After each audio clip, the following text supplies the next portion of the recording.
Eto na yung pineapple vinegar na ginawa ko nung nakaraan.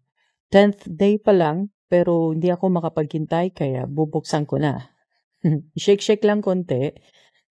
Then, kumuha ng bowl, strainer, cheesecloth. Pwede rin gumamit ng kahit anong malinis na tela.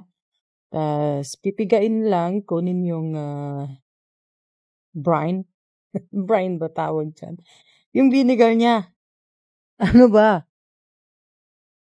Pwede rin gumamit ng strainer lang. Ako kasi mas prefer ko yung cheesecloth kasi napipiga ng mabuti.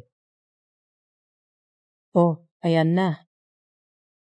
Di ba parang marami naman? I think we have enough para sa isang bote.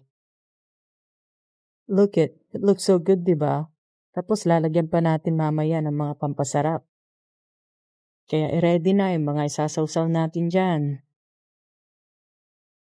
Ang next step ay iboboil natin siya para matanggal yung mga bad espiritu na nakakapit. Hindi, joke lang.